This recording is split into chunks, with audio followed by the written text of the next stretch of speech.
coming at you with a brand new live stream, guys. So this week we're going to be taking a look at our collection of my Carnage books. Now, if you guys haven't already seen on the channel, I am a massive fan of Venom and Carnage. They are my two favorite Marvel characters. So we're going to be joined, if I can fit him in, by possible, with the Lego Carnage minifig for this video. Kumri's going to take a break for this one. So we'll put him up over there, and we're going to go through. So much like Venom, we're going to go through every single Carnage book I currently own, taking into account there are a lot more issues of Venom than there were of Carnage, and there was a lot of Venom books I actually left out of that stream. But if you guys would like me to go through the Venom books I did not go through in that stream, please feel free to let me know. So this stream will go through every issue of Carnage in terms of numbered issues, as for his own series, as well as taking a look at some of his various other appearances and important key issues. So if you guys haven't already and you like this stuff, please feel free to like and subscribe to the channel. Leave a comment in the feed if you would like. I will be hopefully see it on the screen and I'll be able to respond. So guys, let's get into it. So our first issue, of course, would be without the first appearance of Carnage. Now, the first appearance of Cletus Kasady, which is basically the alter ego of Carnage, is Cletus Kasady, and I do believe Cletus makes his first appearance. I think it's in Amazing Spider-Man 341, which I don't currently own, but this is the book people think of when they think of Carnage. So he is the crazed combination of Cletus Kasady, the serial killer who murdered his dog, family dog, and then his parents, and then this guy gets the powers of a symbiote. What's really cool about Carnage is how different he is to Venom. He's considered the arch nemesis of Venom, and he's up there with one of Spider-Man's most dangerous enemies. His abilities are so cool. Like, he's able to split pieces of his symbiote off to attack other people, which is freaking insane, as well as being able to, I think at one point, Cletus had bonded with his symbiote so strongly that it actually became a part of his blood. And he had a much stronger bond with the symbiote than Eddie ever could. So, what's cool in particular about the first three appearances of Carnage, they complete something that we in the comic community know as the Carnage trilogy. So the Carnage trilogy comes across Amazing Spider-Man 361, 362, and Amazing Spider-Man 363. Within these stories, Venom and Spider-Man quickly learn how dangerous Carnage is and end up needing to team up in order to take him down. It is a very cool storyline that is definitely worth a read if you would like some awesome stuff, awesome fun symbiote stories. And I hope that one day this storyline could be adapted into a movie, but given who owns who in terms of characters, it's hard to say. Now, if that wasn't enough of an awesome introduction to Carnage, Carnage proved to be so popular that Marvel decided to do a freaking epic 14-part crossover event across 5 different Spider-Man titles to coincide with the launch of their new book, Spider-Man Unlimited. Now, this storyline was called Maximum Carnage. Maximum Carnage was later adapted into a video game as well, and this is one of the most, and it's also one of the scenarios you can play in the legendary Paint the Town Red expansion. So it crosses, of course, it is a storyline where basically Carnage breaks out of Ravencroft and comes up with a team of villains of his own, including new character Shriek, which actually makes her first appearance in Spider-Man Unlimited #1, the Doppelganger, the Demon Goblin, and there's one other. I can't remember who the other one is off the top of my head. I haven't read the story in a long time. Yeah, so it's Shriek, Carnage, Demon Goblin, and the Doppelganger, which is some weird-ass Spider-Man villain. And at some point, I believe Morbius shows up as well. So, yeah. Interesting. But this book is a very fun storyline to read, and it goes over 14 issues. I think this was a pretty ballsy event, ballsy move on Marvel's point, because 14-part crossovers is very, it's a huge thing, especially in the 90s, where, you know, you had to keep readers' interest. I mean, these were coming out, I think, weekly, but even then, 14 issues is quite a lot. I love this cover here of just Carnage going to the Daily Bugle and absolutely just assimilating everyone. I love the look of his tendrils and everything. It really kind of like shows you the difference between, you know, Carnage and Venom. There's some amazing artwork in this series of Venom and Carnage. Like, this is just such a cool cover. I love this. I think this was made into a t-shirt as well, just showing how much these two really do hate each other. Of course, this is an amazing Spider-Man cover. I believe Bagley was still doing the artwork on this, and just phenomenal looking artwork.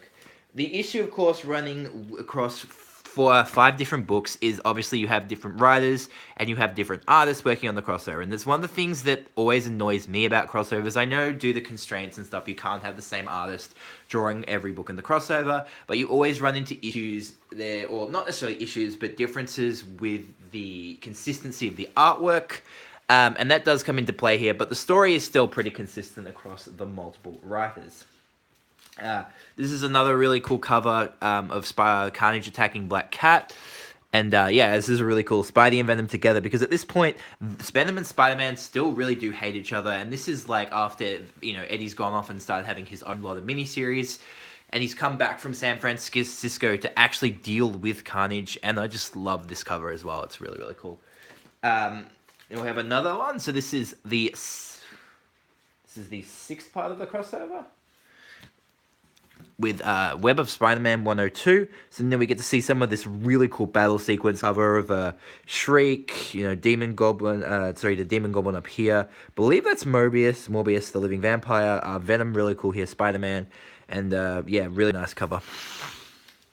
We have another awesome, I mean, I hate to say it, but like the Amazing Spider-Man covers on these are just absolutely like stand out. But this is another, this definitely is no exception. Another really clusterfuck of a cover, but just now we get to see Death Clock is here as well. So this is clusterfuck of a cover, but shows you how like intense this crossover is. Very, very cool. Next we have part 8. So this is where they're trying to basically blast the symbiote off Carnage, and we later learn that and I actually learned this recently, that Carnage actually isn't as weak to supersonic vibrations or sound as Venom is. Like, he's weak to it, but it's nowhere near the level that Eddie is. It obviously suggests that as you go down the family lineage, they start to have less and less weaknesses. So that's pretty cool. This is another phenomenal cover that I love. Love all this. I love artwork of Carnage beating the shit out of Spider-Man and Venom. Sadly, it's something we won't see in the Venom movie, I don't think, due to licensing, but I would still love to see it. And we get to see Shriek in the background as well. And obviously I'll talk about Shriek because I want to mention her. She's basically designed to be Carnage's girlfriend, and she does show up in a bunch of other Carnage books, which we'll talk about. Now we have an incredible Web of Spider-Man cover. This is Web of Spider-Man 103. This is we have another great cover of Carnage beating the shit out of Venom and Spider-Man. Just I feel like some of these other covers do get a bit of a clusterfuck in a way, in the sense that there's too much going on. So these really simplified, just get to see Venom, Carnage, and Spider-Man. It's like he's controlling it. These are his puppets. We also get to see Danny Rand, the Iron Fist, and some Deathclaw, and Captain America's here. So as much as I'd love to see Maximum Carnage actually adapted into a film in some way, given that Cap, Iron Fist, and I think Deathlock are all owned by Marvel, whereas Sony has Venom and Carnage, and they share Spider-Man, I don't think this film could actually happen. But it would be really cool to see. We have the 12th part here, which is just a Spider-Man number 37. This is a very simple cover of just Spider-Man fighting Carnage, but then we need Venom. Well, there he is up there on the top corner, which is really cool. Well, it's the first, I think it's the only issue in the crossover where we see Venom in the top. The other one, of course, Maximum Carnage number Spider-Man Unlimited 1 and 2 do have Carnage there instead. This is a nice cover, just seeing Carnage's face, really, really cool. Seeing those, like, horrifying teeth, you know. Venom has a tongue and really, like, scary fucking teeth. And then Carnage is just a black teeth and this, like, pink. And this, it's just, like, the smile, you know. Like, Venom's always had that grimacing smile, that really scary smile. Carnage just takes that smile to a whole nother level. And then the last part of the Maximum Carnage crossover, Spider-Man Unlimited 2, a nice shot, another nice cover of the three major players in this story in battle. Definitely worth checking out, guys. I do believe the Carnage Maximum Carnage trade is out of print at the moment, but there is a trade that's I think it's just called Carnage or the Best of Carnage, which has a bunch of really cool Carnage stories in it, and we're gonna obviously, considering some of these singles stuff we're gonna go through are very rare to find now, it's definitely your best bet if you want to catch up on some awesome Carnage stories. So, our next tale with Carnage takes us to the Venom stories, and I've mentioned and talked about this before, but we have Carnage Unleashed, which is the four-part crossover. This is the first time Carnage showed up in a Venom solo book, and some of this cover in particular, this for me, this is the stand. Like, I love this cover. The cover issue 1, issue 2 is a bit weird, but the standout cover for this series is definitely, this mini is definitely issue 3, the way Carnage is ripping Eddie and his symbiote apart. And then, of course, we have issue 4 here. So this story basically takes, basically they've made a video game called Carnage Unleashed, basically about a video game about Carnage, and Carnage wants to make sure that everything is okay. For somehow, Carnage puts himself in the video game, and it's really weird, but it's a nice, really cool story. Getting to see Venom and Carnage do what they do best, beat the shit out of each other, which is really, really cool. It works in the sense of a 90s story, but nowadays, that would be considered a very strange story. Next up, guys, we have the second major Carnage event to happen across multiple Spider-Man books. This is called Web of Carnage. Web of Carnage is a very strange story, but it is, believe it's the first storyline to feature, the first time that Ben Reilly actually takes on Carnage. Now, Ben Reilly is also the Scarlet Spider, as we know, and he's, at this point in the history of Spider-Man, it is believed that he is the original Spider-Man, and Peter Parker is the clone. In this story, the Carnage symbiote actually bonds itself to Ben himself, and Ben has to get help from Peter to get rid of it. And we get to see Peter over here. And then finally we get to see Cletus here. Now, the reason why Cletus is here is because Cletus isn't actually bonded to the Carnage symbiote in this storyline. In this storyline, it's basically written to get the symbiote back to Cletus. So it's a nice little 4-issue crossover that goes over Spider-Man and Amazing. That goes over Sensational Spider-Man, which was another book they must have launched. Yeah, because this is the 3rd issue. Amazing Spider-Man, Spider-Man, and Spectacular. So it didn't cross over with Web of, and I don't know if Spider-Man Unlimited was still running at the time. And that storyline, I believe, is in that Carnage trade along with Carnage Unleashed, I believe. But two things I know that are in that trade are two very rare one-shots called Carnage Mind Bomb and Carnage It's a Wonderful Life. So if you ever wanted a book that talks about the insanity of Cletus Cassidy and Carnage, these are the two books for you. They are both set in Ravencroft, basically just talking about how fucked up Carnage actually is. They are really well written, very awkward, very creepily drawn. The art style is very different to what you normally see in a superhero book, or at least particularly that I had seen in Spider-Man related books before. But the art style definitely fits with the theme of Carnage. They are very much of a clusterfuck of what's going on, and definitely worth checking out if you want to read something really different, really insane. And they are recommended for mature readers, which, as we get into more of Carnage's solo stuff, you'll see that they do have that mature rating on it because he is such an adult character, which is one of the things that makes him pretty cool as well. Carnage also later appears in Venom on Trial, which is one of the last going towards the end of the Venom stuff. He does appear here, which is pretty cool. Interesting storyline. I like the storyline more so because I like Daredevil. I've always liked Daredevil as a character, and Daredevil basically becomes Eddie's lawyer, which is something else I'd love to see on screen, but, you know, we'll never actually get to see it. It would have been nice to see it done in the Spider-Man animated series, but they did have, I think that they kind of adapted in the way where Matt Murdock became Spider-Man's lawyer, or Peter Parker's lawyer, or I think it was Spider-Man's lawyer, I can't remember, but that's cool. Next up is, I have one part of it, but this is another very rare Spider-Man book. Carnage appearance. This is basically called part of the two-part Cosmic Carnage storyline. I can't remember if it's 431 or 429 is the other issue of this crossover. But basically the idea of this is Carnage possesses the Silver Surfer. Now these two issues are very rare, and I am still struggling to find the other part of this crossover for a decent price. But it's a very much of a cluster. It's a very nice, crazy Carnage read.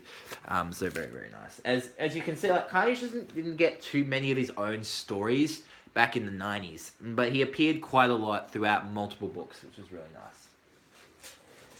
So next up, we're going to fast forward to the 2000s now. I know that there was some stuff with Spider-Girl as well, but we're going to get towards, and Ultimate Spider-Man, we're going to get that towards the end, just because it's kind of in there, because they're kind of in their own universe, but this is all like main universe stuff. We have probably one of my all-time favorite miniseries. I'm actually going to go through these covers separately because they are phenomenal. So this is the Venomverse Carnage miniseries. Now this was the first book I ever read that was drawn by Clayton Crane, and Clayton Crane basically became my favorite Marvel artist after reading this series. He's done other work with Carnage before, and whenever he does a Venom or Carnage variant cover, I want to get my hands on it, but they're very difficult to get hands on nowadays because they're quite valuable and quite expensive. But oh my god, this cover is just this first cover as well. So this storyline, in terms of the story, is not that entertaining. It's all about Carnage giving birth to its own child, its child symbiote, much the way Eddie gave the Venom symbiote gave birth to Carnage, and Carnage wants to kill it. What it does give us is it gives us a more in-depth look at the lore behind the symbiote families, as opposed to being a entertaining beat 'em up story. But it does have some nice moments. Does feature Spider-Man as well, as you would expect, and I think, if I remember right, Black Cat's in it. But this cover is insane. Then we have the second part, which is another perfect example of a great symbiote story. Spider-Man being caught in the clusterfuck of Carnage and Venom. Clayton Crane's artwork is on point. I feel this is easily his best work with these two characters. People could completely disagree with me, but this is my top of his favorite of his artwork that he's ever done. I love the artwork here. Then we have issue 3 as well. So yeah, we've got to see Black Cat, and we also get to see the introduction of Toxin, who is not the third symbiote, but he's the third most well-known symbiote character. So I'd love to see him done as well eventually in the future, but it's hard to say. Finally, come the 2010s, we get to Clayton Crane and Zeb Wells, the team behind Venomverse Carnage, get together to give us Carnage's first ever miniseries. This was simply called Carnage at the time, but was later redubbed to Family Feud when the trade came out. This is a story of basically Iron Man and Spider-Man having to team up to take out a brand new Carnage, and we also get to see the introduction of a brand new symbiote as well. Clayton Crane was here doing the artwork again, and obviously they took the second issue as the cover for the trade because it is beautiful. We get to see some more nice updated work with Carnage here, which is really cool, and getting to bring in Iron Man was nice as well.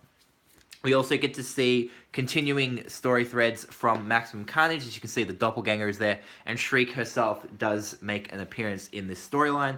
And eventually, at the end of the book, we do get introduced to a new symbiote called Scorn, who, unfortunately, as cool as she was, they didn't really do anything with her, probably because there was way too many symbiotes in the universe at that point in time.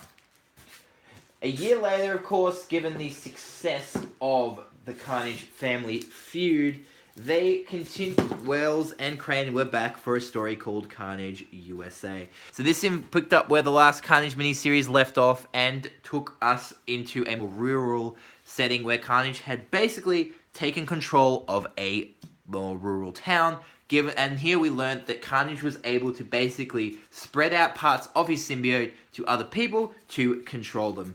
And eventually, through this storyline, he ends up basically controlling the other Avengers that come out to stop him, which is really cool. And I love this cover here in particular because it's a nice homage to that cover from Maximum Carnage where, he has his hands, he's like puppeteering all the characters, which is really cool. And yeah, this is meant to represent when he takes control of Captain America. So that's pretty cool. And I love these like extra things that they've written, like for this one, it's like, I need you, it's like, and you. And then for this one, nice little jokes. And the American way. And then Clayton Crane of America, and then finally, of course, hot dogs and apple pie. So these two books are very great reads. I do believe the trades are still in print. I definitely would recommend checking out these two storylines. They are probably two of the best Carnage storylines you could check out if you really want to get into some good Carnage stuff. Definitely recommend it. After that, guys, we had to wait a little longer to see Carnage return again. But given the awesomeness of Marvel's crossovers in the pages of the Agent Venom and Kane Scarlet Spider series, we were gifted the crossover known as Minimum Carnage. Now, Minimum Carnage worked as a threefold, being able to continue on the storyline of Carnage from USA and Family Feud, as well as bringing in Venom and Agent Venom and the Scarlet Spider. So we can see here that the Alpha and the Omega covers, vanilla covers, were actually done by Clayton Crane, which was really nice. He didn't do the covers for all the series, and he didn't do the artwork inside, which was a bit of a shame, but given this was a crossover between two other books, it kind of made sense. I did pick up the variant covers as well at the time for these. This is a really cool cover. It feels like a nice homage to that Maximum Carnage cover of those covers of Carnage beating the shit out of Venom and Spider-Man. And what really made, for me, Minimum Carnage work as a series is it was Carnage fighting, Venom and Spider-Man, but this was the new Venom and Spider-Man, Carnage had never actually fought Kane or Flash Thompson before in his career as a supervillain, and of course Kane and Flash had never actually taken on Carnage as well, which was really, really cool. For meme purposes, I picked up the second printing cover of the first issue, the Alpha issue, just because it's pretty adorable to see a tiny little Carnage. So we also as crossovers go, the two characters must fight each other first. So we get to see Flash and Kane taking on each other here. Then we get to see Carnage. We see them much bigger. It involves them basically. It's called Minimum Carnage because they get shrunken and put into another smaller universe. This is a really nice cover of Carnage, like kind of overwhelming Kane. Just this Venom cover here. It's just Venom, no real Carnage on it. And then the Omega cover is absolutely gorgeous. It is lots of tiny little Carnage. As we've seen before, he has the ability to control multiple people with his powers. And then, of course, this is also evident with the variant cover as well. Very, very nice. After that, we had to wait a little longer to see Carnage again.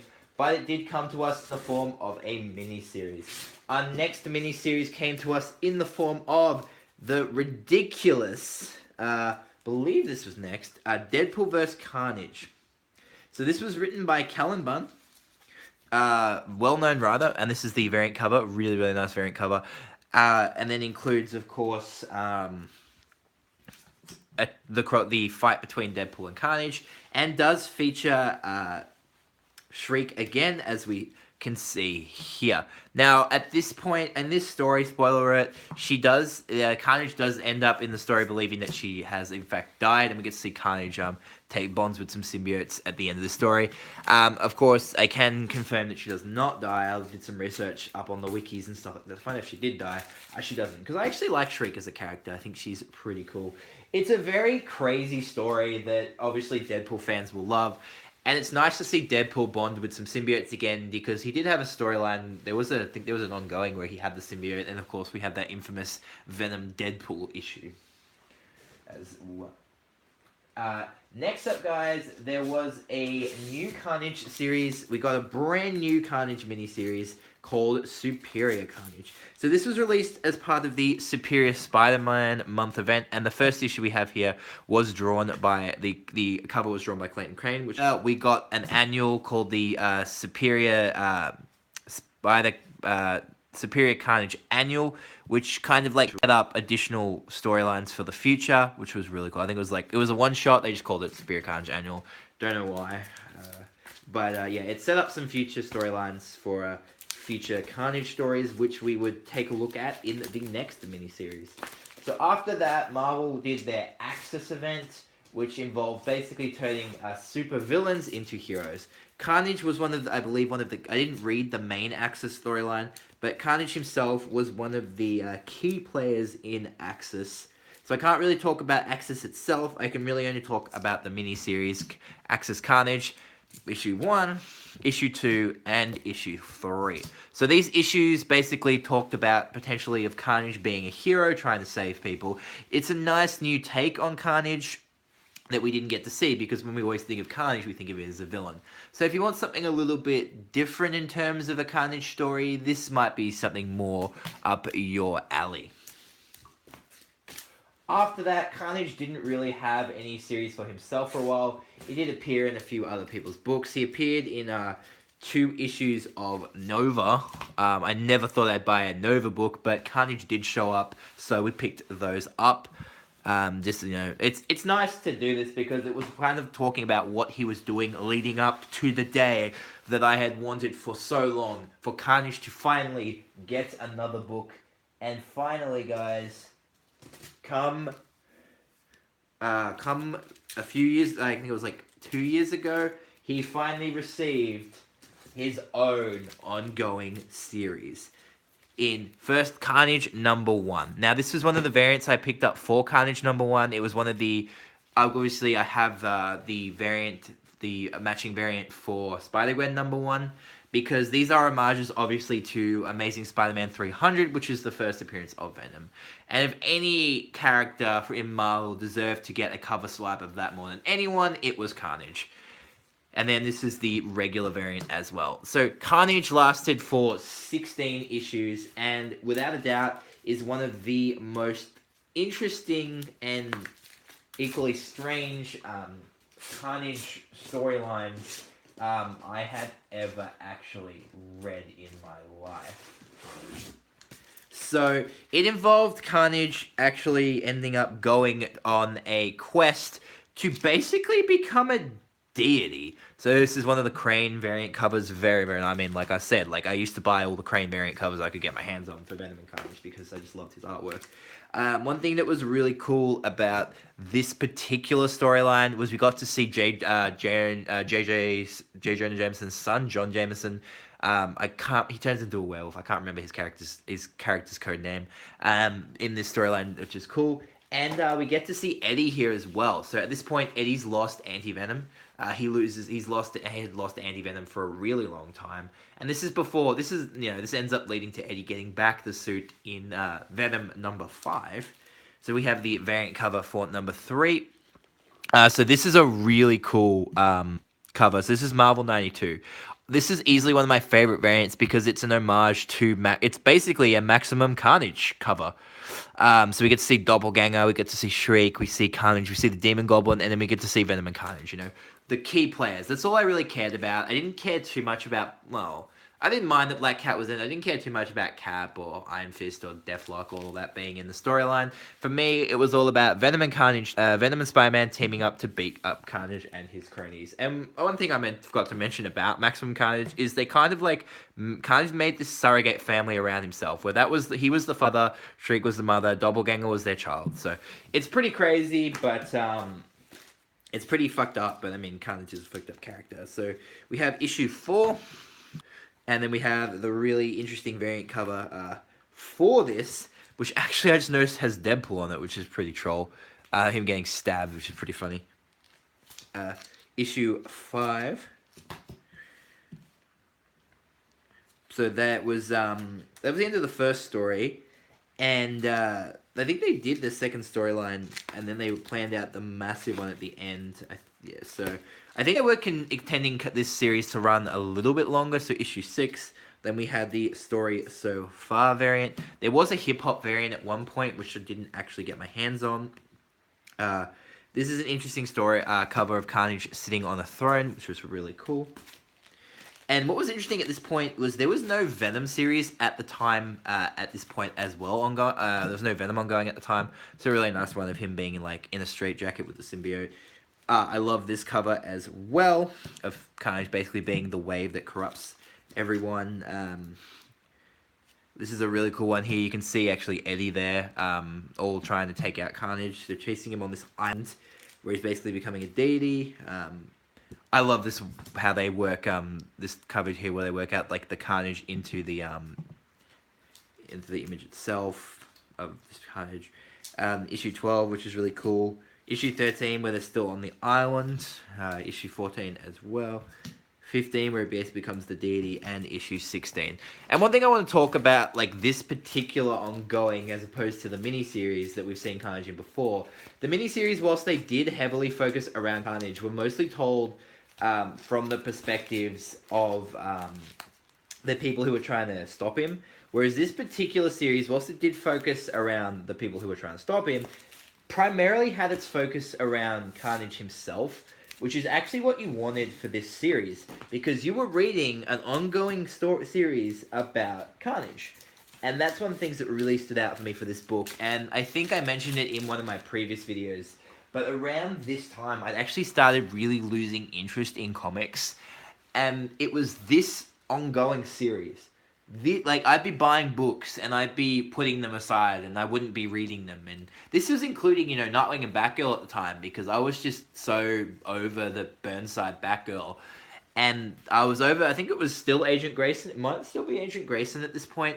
I was so over those two books. I just wanted the Batgirl and Nightwing that I wanted to read to come back.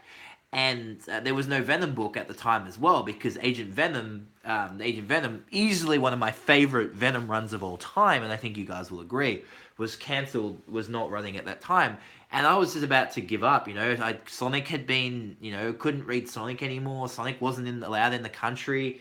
And then boom, here comes the, you know, there was no Carnage story for a long time, and here comes a new Carnage series. And I was reading, oh great, it's a new Carnage mini, it'll be great. And then 5 issues come by, I'm like, okay, that's the end. And then it's like, issue 6. I'm like, what? You know, it ended up being a full 16-issue series, and given that it ran for 16 issues, I figured that it was actually intended to be an ongoing Carnage series, which would have been phenomenal and so awesome, but in the end, you know, they had to end it, and I guess it was good to end it while it was still good. But I would have loved that book to have kept on going, because it's just amazing. So finally, we're going to end up with some other cool stuff.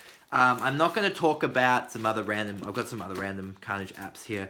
I'm not going to talk about the current Spider-Man stuff, what's happening in Spider-Man at the moment, Amazing Spider-Man, because that is an awesome story, which I'm still trying to find pieces of it, because I didn't find out about it till very late, which you guys can probably want to go check out in your own time, but because it's technically not Carnage, it's more Cletus Cassidy, and the character's not really Carnage, it's just Carnage with, it's just like the Carnage symbiote. So Carnage makes his next appearance that I'm aware of, if he appears before this, please let me know, in Venomverse issue 4, where they bring him in to take out the evil people, the evil things that the Venoms are fighting.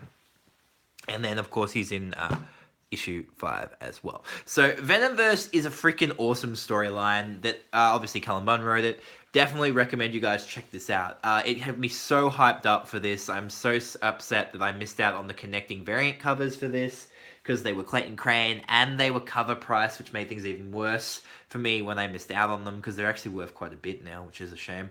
But they are very cool storyline. Definitely recommend you guys check it out for a lot of fun. And of course, the Edge of Venomverse is really, really cool as well. Get to see the story. It's basically like expanding on that idea that they had, was like these Venomized covers, variant covers, which were really cool. So next up, we have 2 random issues of Amazing Spider-Girl. Spider-Girl was a series that I had never... was a character I never really got into. I remember buying some books for... or I remember we went to the newsagent at one point and we bought some books for someone who I knew, and we bought them Spider-Girl thinking it was Spider-Man. Apart from that, I really knew not too much about, you know, Mayday Parker. But little did I know that Carnage actually showed up in her series. Now, I know she was given her own Venom enemy to fight, which I really want to get in and get all the issues of her. But yeah, Carnage actually showed up for 3 issues, I believe, in a Amazing Spider-Girl series. And what actually surprised me is her book was rated A for adults. So these books are. So I'm not sure if her entire book was rated A, but yeah, that's pretty interesting for me. Next up, guys, of course, how could we not talk about Carnage and do a Carnage video and not talk about his appearance, his Ultimate Spider-Man storyline? Now, obviously, if you guys have watched the Ultimate Spider-Man cartoon, you'll know that their incarnation of Carnage might be different to what you are familiar with.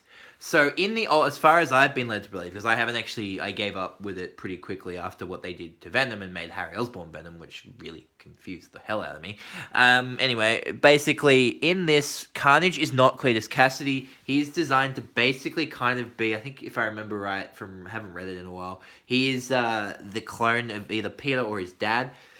But he looks freaking awesome. And you do have Mark Bagley here drawing these covers, drawing these issues. So he is, of course, Carnage's co-creator, so it's really nice to have him out here drawing these. And of course, spoiler alert: this storyline does feature the death of the Ultimate Gwen Stacy. Her death in this isn't as impactful as it is in terms of in the original series for a lot of people. I feel it works in the sense where they have a lot more time to develop Gwen in Ultimate Spider-Man, because we're in the 60, we're like in issue 60 here. So like she's been here pretty early on in the start of the series. She wasn't there straight from the beginning, but she was brought in pretty quickly, and she ended up living with Peter and Aunt May.